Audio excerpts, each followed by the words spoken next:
Mais qu'est-ce qu'on fait, Lazare? On prend quoi? Qu'est-ce qui est caduc? Qu'est-ce qui ne l'est pas? Qui a raison? Allah, les hommes? On Non, sait mais en pas. fait, ce qui est drôle, c'est que nous, en fait, on veut essayer de trouver des solutions qui sont des solutions de gens dont c'est le métier, avec des Ils t'ont opinions menti, personnelles. ces gens-là. Lazare, ils Non, t'ont mais menti. Écoute-moi, s'il te plaît. Là, tu vas m'écouter.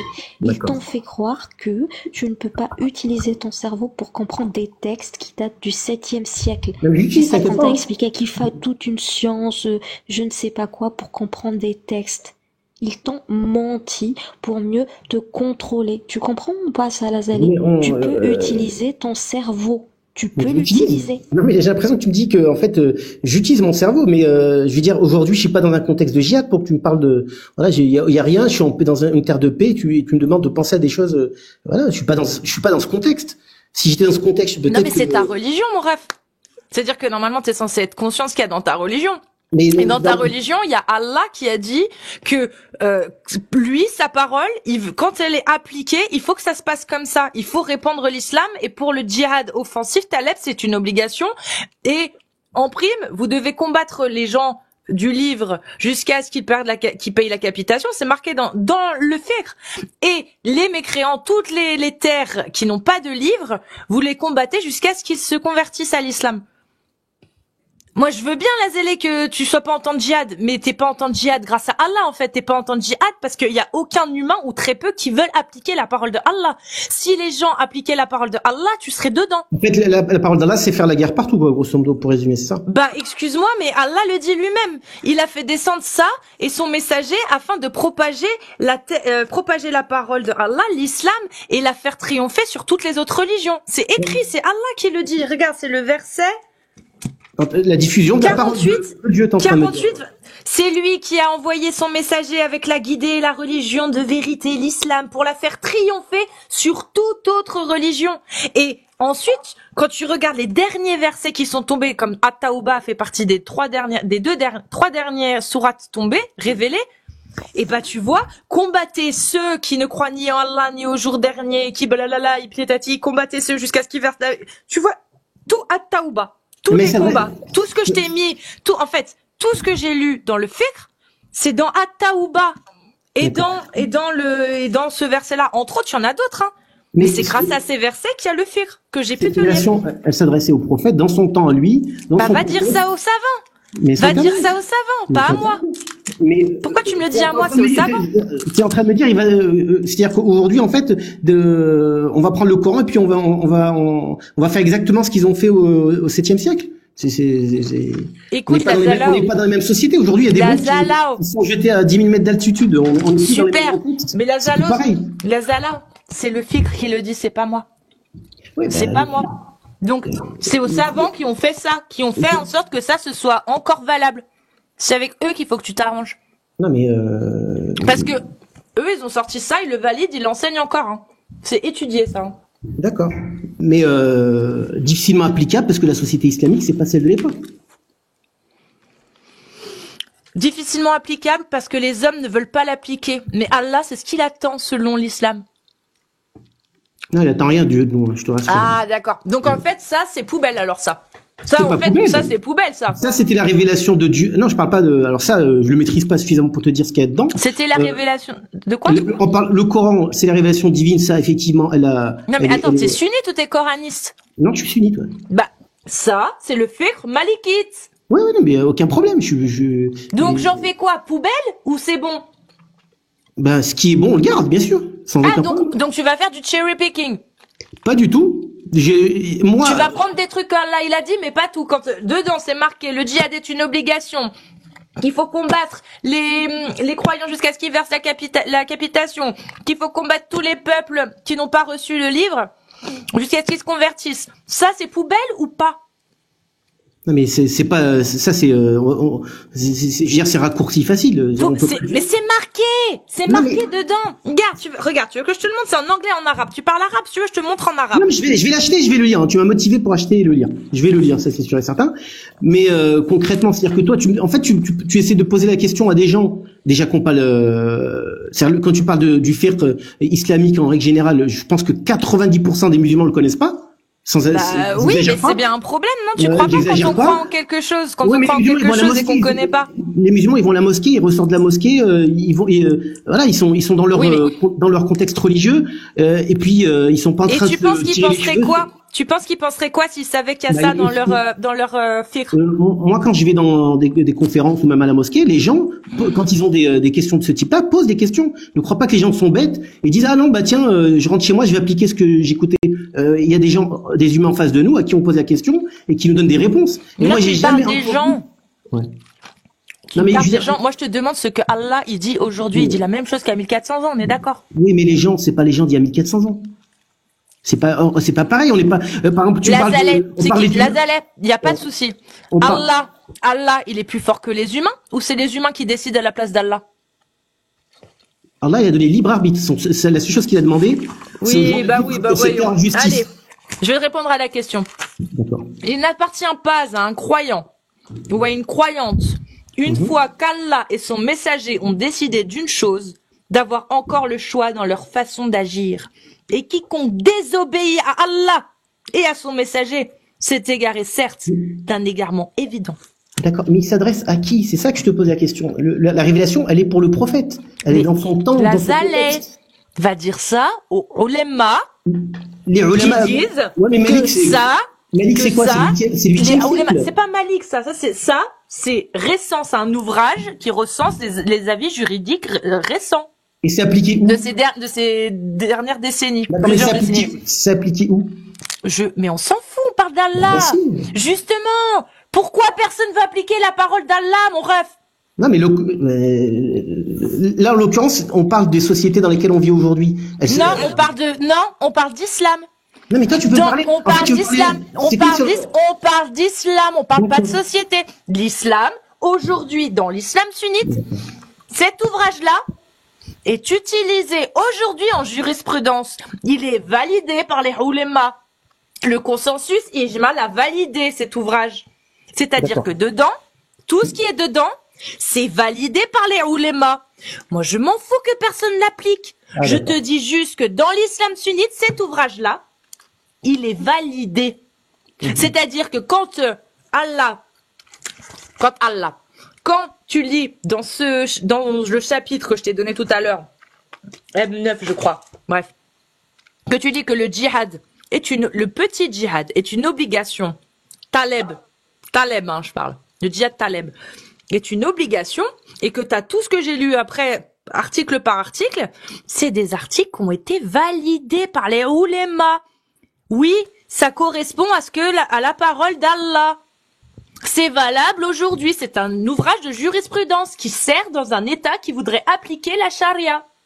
C'est-à-dire que demain, tu as ton État, tu veux appliquer la charia malikite de A à Z, tu prends ça. Bon, peut-être pas celui-ci à 100%, je pense qu'il n'y a pas tout dedans. Il y a beaucoup de choses, mais je pense qu'il y a moyen d'avoir plus, tu vois, concrètement. Là, c'est vraiment les plus gros consensus. Le consensus, il est clair. Djihad Taleb. Obligation. Les chrétiens et les juifs, vous les combattez jusqu'à ce qu'ils payent la capitation. Et tous les peuples qui n'ont pas de livre, vous les combattez jusqu'à ce qu'ils se convertissent à l'islam. D'accord. Mais il s'adressait à qui le Coran? Parce que là, tu me cites le verset coranique. Non, je te cite pas le verset coranique, je te cite la loi, la jurisprudence de l'école malikite que tu suis. C'est-à-dire que dans l'école de jurisprudence dont tu t'es réclamé, c'est ça qu'il est dit. Si tu n'es pas d'accord avec ça, va voir tes ulémas, va leur dire. Moi, je ne fais que répéter ce qu'il y a. En fait, ce que tu comprends pas, c'est que c'est eux qui te pissent dans le cerveau et qui te font croire des trucs, en te mentant et en te cachant des trucs. Moi, je te montre des livres. Je te montre des livres que eux, ils utilisent, mais qui te montrent pas. Pourquoi ils te les montrent pas? À ton avis, Lazaleh, pourquoi tes imams que tu suis ne te montrent pas les ouvrages de jurisprudence? À ton avis, Pourquoi ils font abstraction? Donc en fait, il y a un plan secret, et puis un jour on devra appliquer. Mais mon rêve, parce que la majorité des musulmans qui vivent en Occident ou dans le coin, en tout cas dans l'horizon, voilà, qui ont été épargnés par l'islamisation intensive du Moyen-Orient, et ben oui, effectivement, s'ils lisaient ça, ils apostasieraient. Je te le dis. Le mariage des petites filles, l'esclavage, tu sais le nombre de chapitres qu'il y a sur l'esclavage qui te dit comment traiter ton esclave, comment tu peux le revendre, quels sont les vices cachés, etc. Ça, c'est valable aujourd'hui.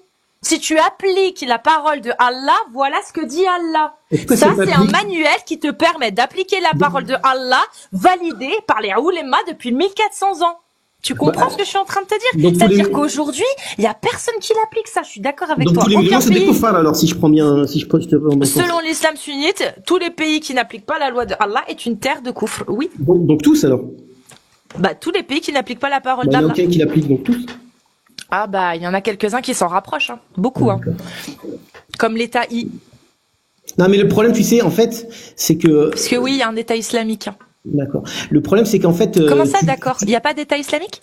Non, je parlais pas de ça quand je disais d'accord. Je disais Bah alors pourquoi tu passes dessus? Parce que tu dis, il y en a aucun qui l'applique. Si. L'État islamique applique exactement cette jurisprudence-là. Tu sais comment je le sais? Parce que je me suis procuré des magazines, leurs magazines, dans lesquels ils mettent leurs lois, leur jurisprudence et tout comment il faut. Bah c'est tout ce qu'il y a là-dedans, étonnamment. L'État islamique, la plupart, c'est des anciens du régime de Saddam Hussein. Donc mais peu importe, peu importe, tout ce qu'ils appliquent, c'est marqué là-dedans. Et ça, c'est validé par Al-Azhar. C'est validé là-dedans, c'est le consensus des 4 écoles de l'islam sunnite. Ils ne font qu'appliquer ça. Je m'en fous moi que ce soit des anciens de. Peu importe, ils appliquent ça. Qui est validé par les 4 écoles. Donc, écoute, moi, j'y crois pas à ça. Puis je m'en fous, j'y crois pas. Tout ce que je te dis, c'est que toi, tu es persuadé de choses dans l'islam sunnite. Bah si t'es persuadé que ça n'existe pas, t'es persuadé que c'est en temps passé, t'es persuadé qu'aujourd'hui c'est plus valable, t'es persuadé qu'on peut changer ce qu'Allah a dit et dire que ce qu'il a dit et qu'il fallait faire avant, on peut plus le faire aujourd'hui. Bah non. Je te dis que non, je te dis qu'on t'a menti, que les gens t'ont menti, et que si tu veux savoir réellement ce que c'est l'islam sunnite, vraiment, hein, va prendre un ouvrage de fiqh. Prends un ouvrage de fiqh et tu vas voir. C'est invraisemblable. Le problème, en fait, c'est que, en fait, t'as envie d'essayer de généraliser et de mettre les gens dans des cases. Moi, quand je me lève et je me dis, c'est quoi être musulman, c'est ma relation avec le divin. Je suis pas en train de... D'accord, bah alors pourquoi tu te réclames de l'école? Alors d'accord, bah maintenant que tu sais ça, est-ce que tu vas encore te réclamer de l'école malikite? Je suis musulman, moi. Je suis pas en train de... Tu es venu, tu t'es réclamé de l'école malikite. De tradition, oui, bien sûr. Voilà. Donc, est-ce que là, tu te revends, maintenant que tu sais ça, je te parle pas de tradition. Est-ce que tu te revendiques de l'école malikite maintenant que tu sais ça? Bah, on a un héritage malikite, oui, non, c'est pas la question. Non. L'héritage malikite, ça veut rien dire. Malikite, c'est une école de jurisprudence. Ça veut rien dire, l'héritage malikite. La jurisprudence, c'est quoi, comme en français d'ailleurs? C'est l'application du droit selon son contexte, parce que la jurisprudence en Mais non, il n'y a pas de contexte. C'est selon les oulémas. Selon les oulémas. C'est pas selon le contexte, c'est les oulémas. Et les oulémas, ils ont validé ça. Encore aujourd'hui, c'est validé. Donc en fait, ils prennent une décision identique à chaque fois que se présente la même situation, c'est ça?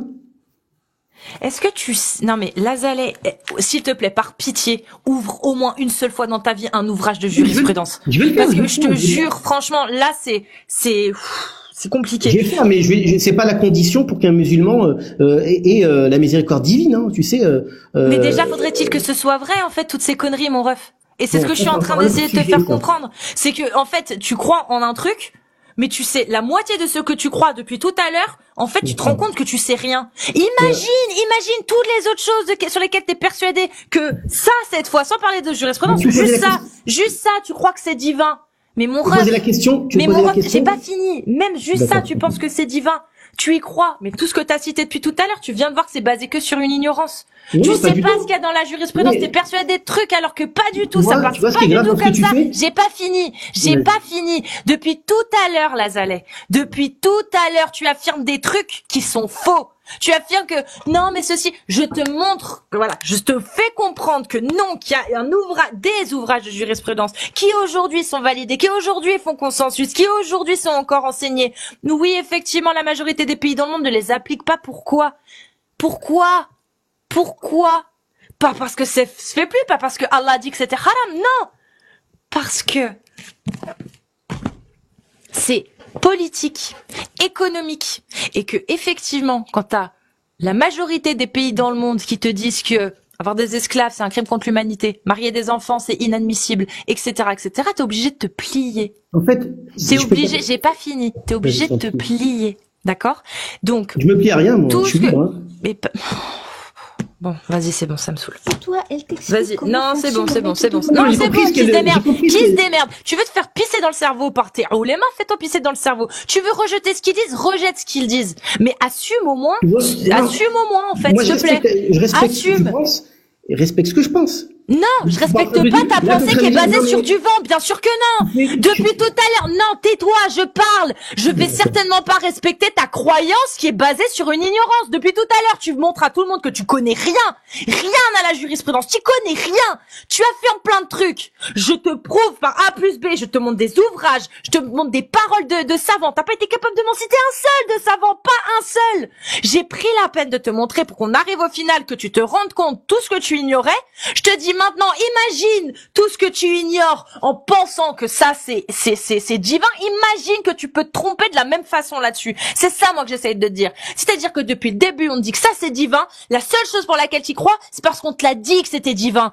T'as rien trouvé là-dedans. Tu m'as rien donné. Tu n'as rien trouvé là-dedans qui te prouve que c'est divin. La seule chose qui te prouve que c'est divin, selon toi, c'est ce que tu ressens, ta façon de le sentir, ou j'en sais rien, mais apparemment c'est ça, c'est que tu le sens. Mais Lazalei, tu viens de voir que dans les ouvrages de jurisprudence, c'est pas du tout ce que toi tu penses. Je te demande une question simple, t'es pas capable de me répondre. Tu me dis, je me revendique de la culture malikite. Mais mon ref, y a pas de culture malikite. Malikite, c'est une école de jurisprudence, c'est un enseignement sérieux, c'est une autorité religieuse. C'est soit tu suis l'école malikite, soit tu la suis pas. Tu peux te revendiquer de la culture que tu veux, moi je m'en fous, tu peux l'appeler comme tu veux. Ce que je te demande, c'est est-ce que tu es d'accord, tu te revendiques comme un musulman sunnite malikite qui suit l'école malikite ou pas? Et même ça, tu peux pas répondre. C'est chaud quand même. Bah, ce qui est grave dans ton truc, c'est que tu me fais un préjugé, quoi, sur moi-même, en fait, principalement. C'est-à-dire t'es en train de dire, bon, c'est un abrutiné, on lui plie dans le cerveau, et puis il absorbe tout ça. Est-ce que j'ai dit ça? T'es pas un abruti, sinon je parlerai pas avec toi, je parle pas avec les abrutis, ça fait plus d'une heure que t'es avec moi. Mais t'as dit qu'on pissait dans mon cerveau, quoi. Oui, ça, ils pissent dans ton cerveau. Mais tu sais, moi, il y a des gens qui m'ont pissé dans le cerveau. Tu sais, il y a des gens qui ont essayé de me faire croire des choses, ils m'ont pissé dans le cerveau jusqu'à ce que je me réveille. Ça veut pas dire que j'étais conne. C'est juste qu'il y a un endoctrinement. Il y a derrière, il y a quelque chose. Il y a Pourquoi on te parle pas de la jurisprudence? Pourquoi tes imams, ils t'en parlent pas? Ton avis? Pourquoi? Parce qu'ils savent que ça te dégoûterait. Ou peut-être que même eux, ils sont pas au courant. Parce que des imams, c'est pas beaucoup d'années d'études. Ils ont pas besoin d'apprendre la jurisprudence, hein. Juste à apprendre 2-3 trucs dans le Coran, 2-3 hadiths qui sont même pas sahih et faire des prêches. Et ça suffit à être imam. Et tu le sais. Donc, pourquoi on t'en parle pas, à ton avis? Si l'islam c'est si bien, c'est parfait, c'est une parole divine et tout, et que c'est le bien et tout, pourquoi on parle pas ce qu'il y a dans la jurisprudence? C'est ce que valident les oulémas dans votre dos. Parce que là, en fait, le problème, c'est qu'on rentre dans la technique. Dans la technique, on peut tout dire, quoi. Je suis d'accord avec toi. Il y a des choses peut-être qui sont peut-être pas effectivement valables. Quand effectivement un humain intervient, il y a forcément une critique possible derrière tout ça. Je dis pas que tout est parfait. Mais quand on revient sur la croyance que toi, tu veux m'emmener petit à petit vers ça, me dire, grosso modo, y a pas de Dieu, ton Coran c'est n'importe quoi, et puis voilà, tu t'es juste fait endoctriner, voilà, ils ont réussi à faire ça avec toi. Moi, j'essaie de t'ouvrir un peu les yeux. Je te remercie, c'est gentil. Mais moi, quand je me limite pas à ça, c'est-à-dire que tu me dis, en fait, grosso modo, t'as absorbé ça et puis tu te limites à ça. Non, moi, dans ma vie quotidienne, il y a des tas de choses qui me prouvent que Dieu existe. Voilà, c'est tout. Ah mais ça, moi je parle pas de ça. Moi, je te demande comment tu sais que Dieu, c'est Allah. Que c'est bien le Dieu qui nous a créés. Comment tu sais que c'est ça? Comment tu sais que ça, c'est sa parole, vraiment, qu'on t'a pas menti. Que Othman, on n'a pas profité pour tout transformer. Moi, c'est ça, Lazaleh. D'accord. Donc, Dieu existe. T'es d'accord? Moi, j'y crois pas. D'accord. Okay. Mais j'ai pas besoin de prouver l'existence de Dieu. Moi, je veux bien que tu crois en Dieu. Je veux savoir comment tu sais que ça, c'est sa parole. C'est le premier pas. C'est-à-dire que, bon, effectivement, j'ai un héritage islamique, mais quelqu'un qui commence à croire, le premier pas, c'est de dire peut-être que Dieu existe. Et puis après, il fait son chemin. Il choisit ce qui l'intéresse dans les... C'est pas ma question. Moi, je te demande, toi, qui crois en Dieu, comment tu sais que le Coran, c'est vraiment la parole de Dieu? Et qu'on t'a pas menti, que tu t'es pas fait abuser. Que c'est bien une parole divine. Et que c'est pas, et que Dieu, il a vraiment dit ça. Bah, il y a des tas de choses, hein. C'est-à-dire que le fait de ressentir que Dieu est clairement miséricordieux, ça c'est clairement quelque chose que je ressens. Le fait qui cite énormément de faits scientifiques ou de choses qui existent dans notre environnement. Bah, tout le développement de l'embryon, D'accord. Est-ce que le développement de l'embryon c'était quelque chose qu'on savait pas avant?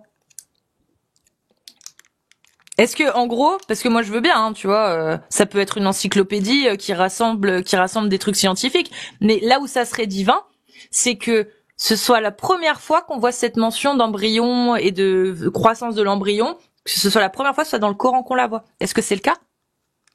Bon, je sais pas, je peux pas te répondre. Mais qu'est-ce qu'il y a de divin alors? Si on avait la connaissance avant la révélation du Coran, qu'est-ce qu'il y a de divin à retrouver cette connaissance dans le Coran s'il y a déjà d'autres hommes avant? Je vais en profiter pour m'éclipser. Bisous Réam. Et le Remlo, je suis désolée hein, du coup. Y a pas de problème, t'inquiète. Mais surtout, si tu veux, je peux. À la rigueur, bon, on a beaucoup parlé. Parce que... Non mais c'est parce que le Remlo, en fait, je pensais que t'allais intervenir à un moment, mais tu te tiens trop bien. Donc je t'ai oublié. Trop poli. Ouais. Bah non, mais C'est vous êtes incroyable. tellement efficace pour le coup que je peux pas, j'ai pas de pierre à apporter à cette Désolé discussion. Réam. Salut Réam. Non mais y a pas de souci. Je vous laisse finir. Oui, donc ouais, le développement de l'embryon, le fait qu'il parle effectivement des astres, de. Non, on reste sur l'embryon. D'accord. Tu vas me trouver dans un autre texte. Je te pose d'abord la question. Si Présent dans d'autres textes, oui, c'est possible. Oui. alors qu'est-ce qu'il y a de divin alors dans le fait? Si on retrouve l'embryon dans d'autres textes avant l'islam, qu'est-ce qu'il y a de divin? On l'a trouvé. Eh ben, qu'est-ce qu'il y a de divin dans le fait de le retrouver dans le Coran? Je comprends pas. Il y a rien de divin vu qu'il a existé avant. En fait, au regard de toute la connaissance que nous on a aujourd'hui, de tous les moyens qu'on a aujourd'hui, on peut se poser légitimement la question sur certains sujets, comment c'est possible que c'est été abordé il y a 1400 ans. Lazaleh, je viens de te dire, il y a 1400 ans, dans le Coran, on a le développement de l'embryon. Enfin, Oui, on a en tout cas une ébauche, quelque chose, 3 lignes, qui parle de développement de l'embryon. On est d'accord. D'accord. Pour que ce soit divin, il faudrait que ce soit la première fois qu'on ait cette interprétation-là, qu'on ait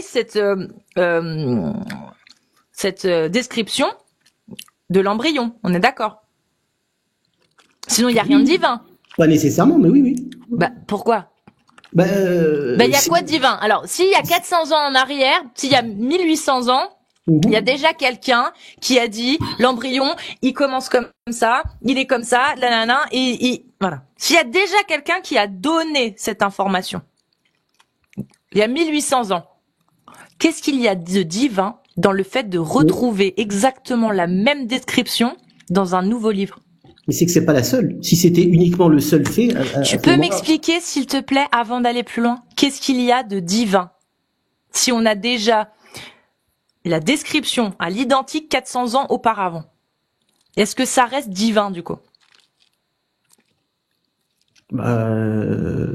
Oui, ça reste divin, oui. Alors dis-moi, qu'est-ce qu'il y a de divin? Qu'est-ce qu'il y a là-dedans, dans l'embryon? Tu m'as dit c'est un argument ça. Donc on prend cet argument-là, on fait pas de millefeuille argumentatif, on reste sur celui-ci. L'embryon, tel qu'il est décrit dans le Coran, je l'ai là, on va le lire. D'accord. Tu m'as dit que ça te prouvait la divinité, c'était une des choses qui te prouvait la divinité. C'est pas la seule. Parce que oui, c'est une des choses. Voilà. Ben, on va voir en quoi c'est divin. Nous avons certes créé l'homme d'un extrait d'argile, puis nous en fîmes une goutte de sperme dans un reposeur solide. Ensuite, nous avons fait du sperme une adhérence et de l'adhérence nous avons créé un embryon. Puis de cet embryon, nous avons créé des os et nous avons revêtu les os de chair. Ensuite, nous l'avons transformé en une toute autre création. Ok? Donc là, t'as l'embryon. S'il y a déjà quelqu'un 400 ans avant le Coran, qui a dit exactement la même chose. Est-ce que de ce fait, ça reste une parole divine, ça?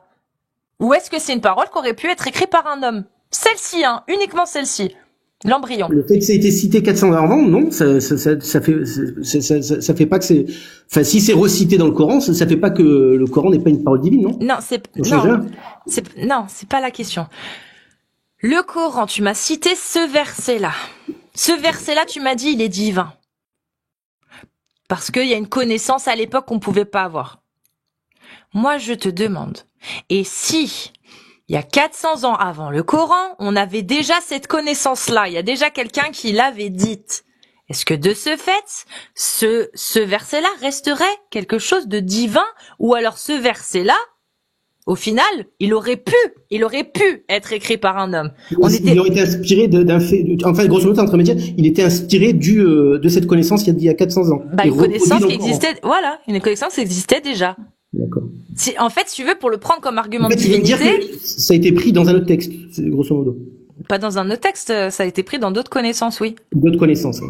Bah, ça aurait pu, en tout cas, parce que il y a 400 ans avant, Claude Gallien avait fait exactement les études ça, en fait, tu vois, ces deux phrases-là que je t'ai lues, c'est un résumé de tous les travaux de Claudius Gallien sur sa description de l'embryologie. D'accord. Ça aurait pu, et c'est encore pire parce que, imagine qu'il y ait une erreur en plus. Que, en plus de ça, dans ce verset-là spécifiquement, quelque chose qui a été cité est faux et n'est pas vrai scientifiquement. Est-ce que ça le rendrait divin pour le coup? Il y a quelque chose de faux, c'est ça que tu es en train de me dire? Déjà, je te donne un si. S'il y avait quelque chose de faux, est-ce que ça remettrait pas en question la divinité? Dis-moi ce qui est faux. Alors, déjà, dis-moi s'il y a quelque chose de faux. Parce que si soudainement tu vas plier ton raisonnement après que je t'ai dit l'éventuelle chose fausse, ça va pas marcher. S'il y avait quelque chose de faux, est-ce que ça changerait la divinité potentielle du verset? Faux avec les connaissances qu'on a aujourd'hui? Oui, non, ça changerait pas. Puisque la science, on a des faits aujourd'hui scientifiques qui dans 100 ans seront différents. La science, t'es d'accord avec moi? Si on part sur une base scientifique, bien sûr.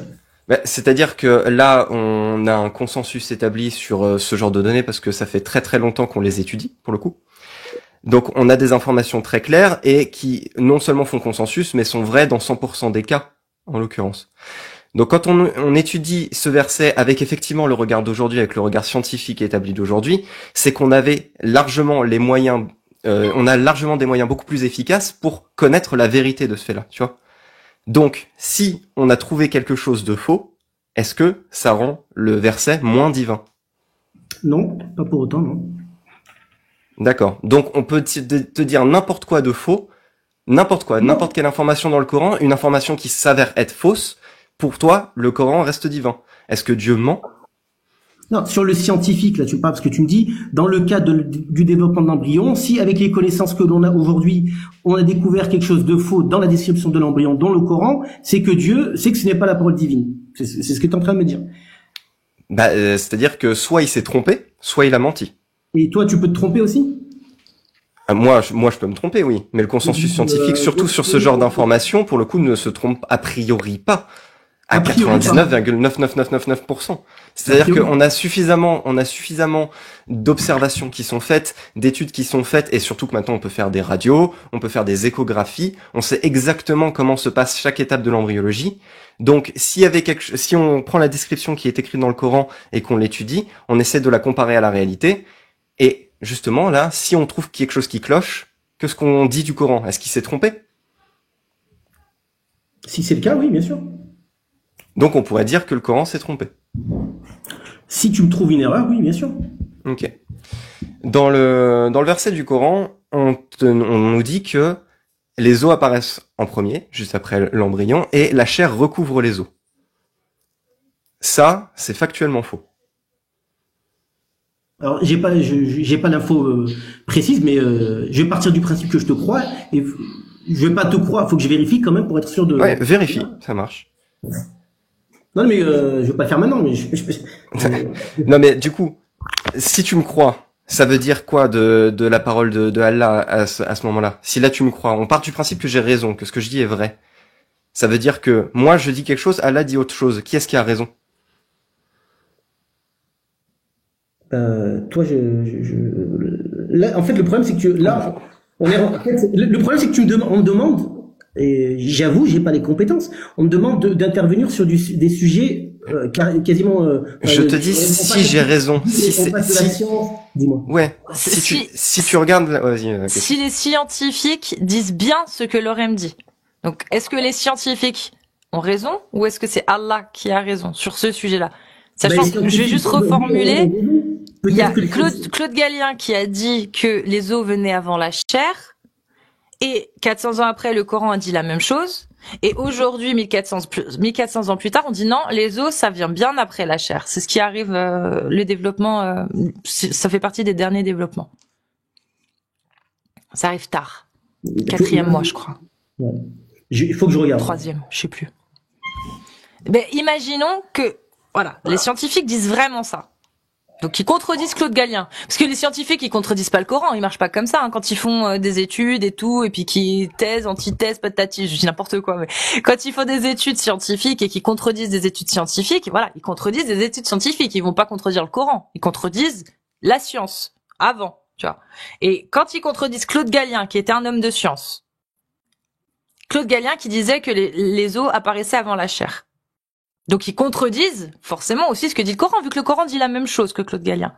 Et là où l'ORM il te pose la question, c'est est-ce que selon toi, les scientifiques ont raison, ou est-ce que c'est Allah qui dit comme Claude Gallien que les os arrivent avant la chair? Là, c'est hors sujet pour moi. Franchement, je pourrais pas te répondre. Je suis pas en train de fuir, mais tu m'aurais donné le temps d'aller regarder et de voir concrètement ça, parce que là, je me fie à ce que tu me dis. Oui, mais on te demande si t'as l'information et que t'en es sûr. Qu'est-ce que ça va changer, justement? Maintenant, admettons que tu vérifies, t'arrives à vérifier, à chercher une source scientifique, un consensus, et que tu établis que ce que les scientifiques disent, c'est ce qu'on a dit. Donc, en l'occurrence, du coup, la description s'oppose à ce qui est écrit dans le Coran. Admettons que là, l'info soit vraie. Je te ne dis pas de vérifier maintenant et d'en être sûr maintenant. Admettons que ce soit vrai. Est-ce qu'Allah s'est trompé? Lorem, j'ai un tips pour toi, ça vient de me revenir. Imaginons, Lazalo, que tu passes, que tu es en études de biologie, d'accord, et que tu passes un diplôme, et qu'il y a cette question qui sort. Décrivez-nous, résumé, voilà, le développement de l'embryon. Tu vas faire quoi? Tu vas prendre la version scientifique ou la version du Coran? Est-ce que, sachant que t'es un concours, qu'est-ce que tu vas décrire? Est-ce que tu vas décrire l'embryon tel que le Coran le dit, et Claude Gallien le disait, à savoir que les os sont arrivés avant la chair, nous avons revêtu les os de chair par la suite? Ou est-ce que tu vas écrire que les os font partie du dernier développement et la chair apparaît bien avant tout autre membre comme le cartilage, etc. Patati patata. Bref, ce que dit la science aujourd'hui. Qu'est-ce que tu mettrais sur cette copie? Tu répondrais à cette question comment? Je prendrai d'abord le Coran, effectivement, comme les versets qui parlent de ce sujet-là. Je prendrai la présentation scientifique. Et puis j'en tirerai une conclusion, effectivement. C'est-à-dire que donc tu opposerais les deux. Tu ferais une opposition des deux versions parce qu'elles se contredisent les deux. Mais attends, ce que tu comprends pas, c'est que les musulmans en règle générale, ils sont pas contre le fait et ils ont toujours fait ça. C'est-à-dire. Mais je parle pas des musulmans, là, je parle de toi. Toi, qu'est-ce que tu ferais dans ce cas-là? Tu écrirais quoi à cette question? Tu répondrais quoi à cette question lors de cet examen? Tu peux me répondre honnêtement, hein. Tu peux très bien me dire, si c'est contraire, je reposerai la question sur le verset et je verrai effectivement qu'est-ce qui va pas dans ce verset par rapport aux résultats scientifiques. C'est évident. Okay. Ça serait malhonnête de faire autrement. Si ça t'intéresse, il y a un site universitaire qui est facile d'accès où il y a tous les modules. Justement, c'est des cours universitaires sur l'embryologie. Et il y a tous les modules disponibles. Ça s'appelle embryologie.ch. Embryologie, embry avec un Y, ologie Y.ch. Et dedans, tu auras tous les modules. Ça s'appelle embryogenèse. Et c'est des cours, en fait. Des cours universitaires qui mettent à disposition du grand public. Ben, je ferai ça à si l'occasion. ça t'intéresse. Voilà. Ok. Vous vouliez parler d'un autre sujet ou? Je sais pas, Lorem, tu veux... Vas-y, Lorem. Je voulais juste compléter parce que par rapport à ce verset-là, j'aime bien enfin, je trouve ça intéressant que ce soit ce miracle scientifique-là qui est cité dans le Coran en priorité pour beaucoup, parce que c'est l'un des... De quoi? C'est pas le seul, parce que tu prends... tu nous en citeras un autre à la limite, mais attends, juste, je finis là-dessus. C'est rigolo que ce soit celui-là qui est cité en premier, parce que au-delà du fait qu'il y ait du concordisme, il y ait des infos qu'on avait en plus avant, mais surtout, en fait, il contient une erreur, factuellement. Et c'est rigolo de citer celui qui contient une erreur, alors que tu pourrais citer plein d'autres qui ont juste du concordisme, en l'occurrence. Je suis parti à celui qui, effectivement, vient tout de suite à l'esprit. Je pense que la plupart des musulmans feront la même chose que moi, quoi. C'est, en général, souvent, c'est... Mais, du coup, t'en as un autre? Parce que, là, celui-là, a priori, le temps que tu vérifies, mais celui-là a l'air caduque, quand même. Est-ce que t'en as un autre? Non, à l'air caduque, non, parce que tu prends aujourd'hui des vérités scientifiques d'hier. Je vais en fâcher certains, mais par exemple récemment, on a remis en question Darwin. C'est un scientifique qui l'a remis en cause. Donc aujourd'hui, les vérités scientifiques. Ouais, mais est-ce que tu peux, je suis d'accord avec toi, mais est-ce que tu peux me citer, est-ce que tu peux me citer une vérité scientifique d'hier qui a été considérée comme fausse, d'accord, aujourd'hui? Qui a été considérée comme fausse par la suite et revraie par la suite. Ah non, là j'ai rien en tête. Parce que là, ce serait exactement ça. C'est-à-dire que le Coran a été considéré, la façon de décrire, en tout cas, l'embryologie a été validée scientifiquement 400 ans avant le Coran. Donc dans ce qu'il y a dans le Coran, c'était vrai à une époque. Ensuite, ça a été décrété comme faux aujourd'hui. En tout cas, pas véridique en termes, ça a été contredit. Peut-être que c'est possible, que plus tard on se rende compte, mais il n'y a pas vraiment beaucoup d'exemples de ça. C'est assez peu probable que ça arrive. Ça peut arriver, mais en termes de raisonnement bayésien, t'es dans une probabilité quand même assez moindre. Tout scientifique, je pense qu'il y a une rigueur scientifique. Il ouvre quand même malgré tout à la fin de son expérience la question de peut-être la remise en question du résultat de son expérience. Parce que sinon, à ce moment-là, mais c'est exactement pour ça que la science est fiable. C'est parce que justement, elle ouvre toujours une porte à dire peut-être que c'est incomplet, peut-être que je me trompe, mais là, sur ce genre d'affirmations qui sont faites, en fait, on a tellement d'observations que c'est quasiment de l'ordre de la forme de la Terre. On sait très précisément comment se passe l'embryologie initiale, parce que en fait on l'observe tout le temps, et même pire que ça, c'est qu'on se base tellement là-dessus que si on se trompait, ça pourrait mettre en danger énormément de vie aujourd'hui. Il reste quand même beaucoup de mystères sur ce qu'est réellement une cellule.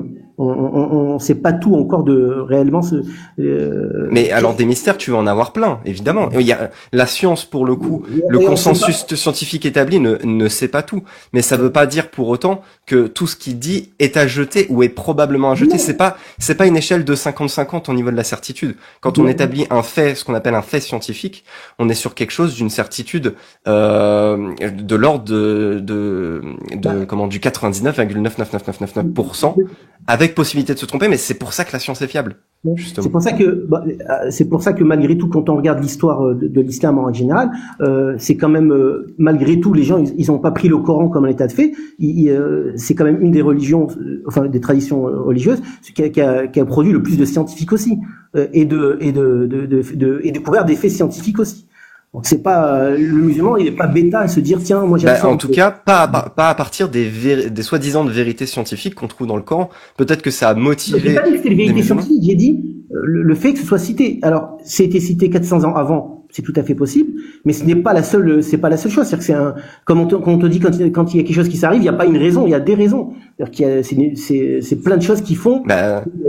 Si les personnes qui ont écrit le Coran avaient l'info, ils la remettent dans le livre. Ça veut pas dire que ça va être divin. En fait, là, ce que Cassius te disait tout à l'heure, c'est que, ok, potentiellement, hypothèse 1, c'est divin. Hypothèse 2, c'est juste une info qu'ils avaient. Et ils l'ont mis. En plus, elle est fausse. La péninsule arabique était pas connue pour avoir des centres scientifiques à cette époque. C'est-à-dire que les gens, c'était des poètes peut-être, mais c'était loin d'être des scientifiques. Ok. Ok, mais ça veut pas dire qu'ils avaient pas l'info. Et là, pour le coup, tu peux pas le vérifier. Et si on prend les deux hypothèses, c'est-à-dire qu'il y a une hypothèse assez lourde qui est l'existence d'un dieu qui soit intervenu et qui ait donné l'information spécifique, en plus en mettant quelque chose qui soit contestable en termes de vérité, ça c'est une hypothèse 1, ou hypothèse 2, on a trouvé l'info à un moment donné qui a été donnée par des connaissances qu'on avait à l'époque actuelle et qui était conforme à ce qu'on pouvait savoir de l'anatomie humaine à cette époque-là. Il y a deux hypothèses. Les deux hypothèses, à mon sens, ne se valent pas. Ouais, bon, après, bon. Abordé comme ça, tu vas me dire, oui, effectivement, on va essayer de trouver, on peut tout trouver, hein, je suis d'accord avec toi, c'est-à-dire qu'effectivement, on prend le Coran, le décomposer, et puis chacun aura sa vérité. Sinon, si c'était effectivement quelque chose qui avait une vérité, tout le monde serait musulman, puis l'affaire serait réglée. Dieu, enfin bon, après, je suis croyant. Oui, donc il a écrit un livre vachement flou et les gens du coup le lisent et puis. Non, il a écrit un livre qui est intemporel, c'est-à-dire que ce livre, il est intemporel, c'est-à-dire que. Sauf sur cette information du coup. C'est-à-dire que pour eux à l'époque, ce sujet-là, il n'était pas. C'est-à-dire que peut-être qu'ils le lisaient, qu'ils comprenaient même pas ce qui était écrit dedans, tu vois. Pour autant, c'est peut-être pas la plupart des premiers musulmans qui ont adhéré à l'islam, c'est pas sur des sujets, sur des thèmes scientifiques. Peut-être aujourd'hui, parce qu'on a engrangé C'est toi qui as abordé des faits a priori scientifiques. On t'a demandé des choses qui étaient convaincantes. Tu nous as donné le Coran comme un livre de science. Maintenant, faisons un livre de science. Non, j'ai pas dit que c'était un livre de science. On m'a posé la question. Du coup, on s'en fout de la science. Dans le Coran, qui fait que tu crois, mais moi, en fait, si tu préfères, je suis quand même out of the box, c'est-à-dire que quand je réfléchis, en fait, je regarde plutôt des choses qui sont pas dans le Coran, qui m'emmènent au Coran. Alors que quand effectivement, je réfléchis à l'humanité et le fait qu'on existe, je me dis qu'il y a tellement de variables que c'est pas possible que ce soit un hasard. Les scientifiques d'aujourd'hui te prouvent, par exemple, qu'il y a un début de cet univers et qu'ils savent même aujourd'hui qu'il y a une fin dans cet univers. Donc, s'il y a un début, le fait qu'ils le savent, c'est pas acté non plus. Aujourd'hui, on est capable de voir 14 milliards d'années-lumière, on est capable de voir le Big Bang. Hein. Non. Ah non? Non. T'es sûr de ça? Bah oui, non, c'est pas justement. Alors, le Big Bang, pour le coup, on sait que c'est un événement qui a existé, a priori, on en est bien sûr, mais par contre, on ne sait pas si c'est le début de l'univers. C'est ça. On sait juste que c'est l'expansion, le début de l'expansion de l'univers observable. C'est la seule info qu'on a. Et on ne sait pas si c'est le début de l'expansion de l'univers observable. C'est-à-dire qu'en fait, il y avait on sait pas s'il y a avant. C'est-à-dire qu'on peut pas savoir qu'avant il y avait rien. On sait pas s'il y avait rien avant, justement. On voit pas plus loin. On voit le début, si. Bah non. Le début du Big Bang, si, on le voit aujourd'hui, on a la capacité. Oui, mais c'est pas on ne voit pas si avant ça il y avait rien ou quelque chose. On ne sait pas. Donc on peut pas dire qu'avant ça il y avait rien. Peut-être qu'il y avait quelque chose et qu'on ne sait pas. C'est pour ça qu'il y a plusieurs théories. Ce quelque chose pour moi c'est Dieu.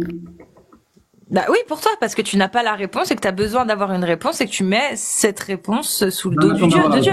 Mais ouais. Pour moi c'est Dieu. Et là, après, on tombe sur le coup du déisme, parce que effectivement, cette réponse, c'est peut-être Dieu, mais alors maintenant, va falloir réussir à démontrer que à partir de ce Dieu-là, on a, voilà, effectivement, Allah, tu vois. Et que c'est Allah. Et là, dans le livre, dans le Coran, a priori, il n'y a pas d'info. Dieu dit dans le Coran, il dit qui il veut, il égare qui il veut. Alors, moi, je crois effectivement à ça. Et moi, je pense que, comme toute démarche, en fait, sincère, il y a une dimension d'humilité, c'est-à-dire que quand vous rentrez dans une classe en pensant tout apprendre, vous ressortez de la classe en n'ayant rien appris. C'est-à-dire que quand tu fais preuve d'humilité, je pense qu'effectivement c'est le début du chemin pour peut-être être guidé. D'accord. Qu'est-ce que tu as appris sur l'univers en lisant le Coran du coup? Parce que moi j'ai pas eu besoin du Coran pour apprendre des choses sur l'univers. Et le fait est que quand je lis le Coran, je désapprends des trucs. La plupart des choses, je les ai appris à l'école. C'est sûr et certain. D'accord, mais parce que tu dis que quand on prend la connaissance du Coran, on apprend des trucs. Toi, t'as rien appris avec le Coran? En fait, le Coran, si tu préfères, c'est-à-dire que en fait, je lis le Coran bien sûr, mais c'est un cheminement, quoi. C'est-à-dire que même aujourd'hui, je connais pas tout du Coran, comme n'importe quel musulman, il va te dire, en fait, c'est un chemin, si tu préfères que personne ne va à la même vitesse, personne ne prend le chemin de la même manière, mais en fait, c'est un chemin qu'on emprunte, si tu préfères. Après, chacun vit son islam c'est-à-dire que moi, mon islam, comment je le vis, celui qui est à côté, il le vit pas de la même manière. Ok. Et dans le chemin que t'as parcouru jusque-là, qu'est-ce qui te fait te dire que c'est le bon chemin? Parce que si ça se trouve, tu marches sur une route depuis tout à l'heure et tu vas dans la mauvaise direction. Comment tu sais que c'est la bonne direction? Je sais pas, justement. Ah, tu sais pas. J'ai l'intention de prendre ce chemin. D'accord. C'est une intention, personne ne le sait. Donc, en fait, il y a personne qui peut dire donc il est possible que le Coran soit faux. Pour moi, non. Alors peut-être pour toi, mais pour moi, non. Donc tu sais, si pour toi il n'est impossible que le Coran soit faux, tu sais qu'il est vrai. Je sais qu'il est de révélation, que la révélation est divine, ouais. Comment tu le sais? Bah, Dieu m'a pas parlé, il a parlé encore à personne, tu vois. D'accord. Donc c'est pas parce que Dieu t'a parlé. Quoi d'autre? Bah en fait c'est ça en fait peut-être que j'ai cette chance ou pas que d'autres n'ont pas, c'est que la croyance c'est un sentiment, tu veux, c'est comme tu veux expliquer à quelqu'un je suis amoureux, il va dire mais tu es sûr d'être amoureux de cette personne, qu'est-ce qui prouve que vraiment tu l'aimes, tu vois, je peux rentrer dans plein de trucs, tu vas te dire ça, mais tu peux pas. Un hindou qui croit dans sa religion, il pourrait me dire exactement la même chose, on est d'accord? Bien sûr, sans problème. D'accord. Et toi t'as dit que tu savais que c'était la vérité. Je sais que c'est la vérité à laquelle j'adhère, oui, bien sûr. Bah, donc tu sais pas que c'est la vérité, tu sais juste que tu y adhères. Mais pour moi, c'est la vérité. D'accord. Donc l'hindou qui dit la même chose de ses propres croyances, il se trompe. Ben, en fait... Il peut pas avoir raison en même temps que toi. Est-ce qu'il se trompe? Alors, je vais répondre à ta question, en fait. Dieu, selon la tradition islamique, il a parlé à toutes les communautés, toutes les tribus, toutes les ethnies. Il y a eu des communautés qui ont reçu ce message, qui l'ont, si tu préfères, pas préservé, et qui s'est dégradé avec le temps. Donc ils se trompent, ceux-là. Qui ont travesti une part du message, bien sûr. D'accord. Ils l'ont travesti parce que toi, ton bouquin à toi, c'est celui qui contient la vérité. C'est la dernière révélation, oui. D'accord. Donc toutes les religions qui sont éventuellement nées après sont également toutes fausses. Toutes les sectes qui existent, et en fait les 4000 religions, celles qui sont mortes avant l'islam, celles qui naîtront et mourront après. Comment tu sais que toutes ces religions-là sont fausses à l'exception de la tienne? Et si tu me dis un ressenti, ils vont tous me le dire. Non, mais c'est la base. C'est-à-dire que en fait, vous voulez expliquer quelque chose qui est de l'ordre de, comment dire, de l'impalpable avec quelque chose qui est palpable. Mais Dieu, il est impalpable. Donc, c'est la même chose.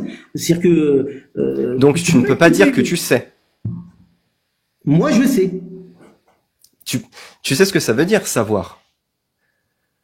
Non, mais tu vas me dire. C'est tenir l'information d'une certitude. Donc, ça veut dire que tu as des preuves.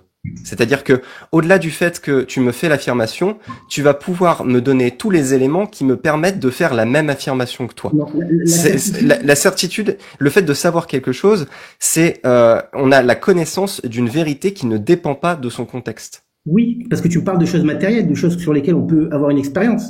Mais moi, je te parle de quelque chose qui est impalpable. C'est-à-dire que c'est pas quelque chose que tu vas pouvoir expliquer comme c'est un sentiment. C'est-à-dire pourquoi tu aimes cette personne. Tu arriveras pas à l'expliquer. C'est pas. Alors si le fait que j'ai des sentiments amoureux, on pourrait remonter très très loin dans les hormones et savoir exactement quelles sont les réactions chimiques qui s'opèrent dans mon cerveau. Mais si, je vais pouvoir le savoir. Pourquoi j'ai cette attirance pour cette personne. Non, tu vas expliquer le comment, mais le pourquoi, tu pourras pas l'expliquer. Tu vas expliquer comment, effectivement, à l'intérieur de ton corps, s'est passé si t'expliqueras le pourquoi, parce que tu connaîtras, si, bien sûr, tu peux, mettre en exergue toutes les causes et qui ramènent aux conséquences qui te permettent du coup, de générer ce genre de sentiment à un instant T sur une personne, qu'elle soit éducationnelle, qu'elle soit contextuelle ou qu'elle soit purement, physique. Ouais, en fait, on va, surtout chaque sentiment, et même le sentiment religieux, on va pouvoir trouver des explications et physiologiques et psychologiques, en l'occurrence. Même ta croyance. Oui, bien sûr, bien sûr. Bah, j'en doute pas. Donc, si je trouve des explications physiologiques et psychologiques à ta croyance, est-ce que l'information que tu as est la vraie? Le fait de trouver le même processus que l'amour. Exactement. Je trouve pourquoi tu crois, et il se trouve que le pourquoi tu crois serait décorrélé de la vérité ou non de ce en quoi tu crois. En fait, est-ce que tu as envisagé cette hypothèse? Le fait que tu expliques comment ça se passe à l'intérieur de moi va expliquer pourquoi je crois en Dieu? Oui. Il peut y avoir des tas de raisons pour lesquelles tu crois en Dieu qui sont complètement décorrélées du fait que Dieu existe ou non. Les raisons, oui. Mais en fait, on va se mettre, on sera d'accord sur ce sujet-là. Il n'y a pas de problème. C'est que la vie est un cheminement. Tu pourrais expliquer un tas de choses en expliquant le passé, le présent, les expériences, l'environnement. Donc, on trouve des pourquoi. Des comment, des pourquoi on trouvera pas. Bah, il y a un sentiment. Pourquoi il y a ce sentiment? On a trouvé le pourquoi. Non, pourquoi ça a donné de la philosophie? C'est-à-dire que pourquoi c'est pour ça qu'on a aujourd'hui des courants philosophiques. Mais en tout cas, tu admettras que on admettra que le comment de ta croyance peut être décorrélé de l'existence ou de la non-existence de Dieu. Oui, mais parce que toi tu ne crois pas. Mais là, je parle pas de moi. Ah, d'accord. Moi, je parle de toi. Moi, tu pourras pas l'expliquer ça. Comment tu vas expliquer que je crois en Dieu ou que je crois pas en Dieu? Ah bah je te connais pas. On pourrait faire toute une séance de thérapie et trouver quelque chose, ou même comment une étude cérébrale et trouver quelque chose. Il y a des tas de raisons différentes de croire la même chose sans pour autant que cette chose soit vraie. Il y en a vraiment beaucoup. Non, bien sûr. La preuve, effectivement, il y en a qui croient. Et donc toi, alors moi je te donne cette hypothèse-là, ça peut être une source psychologique, ça peut être une source d'éducation, physiologique, peu importe. Je te donne cette hypothèse et toi tu dis qu'il y a le créateur de l'univers qui était là avant le Big Bang selon tes dires, et que c'est lui qui est la source de ta croyance. Comment tu sais ça? Parce que tu dis que tu le sais. Que c'est Dieu qui était là avant l'existence, notre préexistence et la préexistence de l'univers, c'est ça que tu es en train de me dire? Oui, c'est pas de ça dont je parle. Moi, je te parle de cette entité divine. Comment est-ce que tu sais que c'est elle la source de ta croyance? Mais c'est pas à moi de le savoir, c'est elle qui a choisi que je sache. D'accord. Alors, mais en fait, tu pourras pas. Là, moi, je te rejoins, c'est-à-dire qu'effectivement, on peut être très cartésien, expliquer des choses avec des faits scientifiques, et effectivement, tu as raison sur le. Mais du coup, les chrétiens, c'est Allah qui a voulu qu'ils croient en Christ, ou c'est le Christ qui a voulu qu'ils croient en lui? Allah, alors là, on va pas. Allah donne le livre. T'as dit si Allah. Non, mais attends, tu as dit si je crois en Allah, c'est qu'il a décidé que je crois en lui. Bien sûr, c'est lui, c'est Dieu. D'accord. Mais du coup, les chrétiens qui croient au Christ, c'est Allah qui a voulu qu'ils croient au Christ, ou c'est le Christ qui a voulu que les chrétiens croient en lui? En fait, la responsabilité elle est individuelle, c'est-à-dire que elle est pas collective, parce que là, tu prends des groupes. Non, moi je te demande, un chrétien. Ouais, un chrétien. C'est qui a voulu qu'il... Oui, il croit en Dieu. C'est qui a voulu qu'il croit au Christ? Lui, il croit au Christ, le chrétien. Il croit en Dieu, et le Dieu, il s'est matérialisé dans le Christ. C'est le Fils, c'est le Christ. Bref, c'est la Trinité, bref. Il croit au Christ. Donc, qui a voulu qu'il croit au Christ? C'est Allah qui a voulu qu'il croie au Christ? C'est son libre arbitre? Non, c'est une croyance. On choisit pas de croire, Lazaleh. Sinon, on choisit pas de croire. Ça n'a aucun sens ce que tu dis. C'est la foi qui te touche. Pour reprendre Abraham, par exemple, qui n'était, selon la tradition, ni aujourd'hui, je parle, avec notre regard aujourd'hui, ni chrétien, ni musulman. Mais parle pas d'Abraham, parle de toi. On parlait de toi. Toi, tu as dit. Moi, je on t'a demandé comment tu sais que c'est Allah auquel tu crois. T'as dit parce que c'est lui qui sait pourquoi je crois en lui. Parce que je crois que c'est lui qui a décidé, c'est ça? Donc moi, je te pose la même question pour un chrétien. Qui a décidé? Si Allah a décidé que toi tu crois en lui et que lui, du coup, c'est pour ça que tu crois en lui. Ok, qui a décidé? Je prends ton argument. Qui a décidé que le chrétien croirait au Christ? Est-ce que c'est Allah? De la même façon qu'il a décidé que toi tu croirais en Allah, en lui-même là.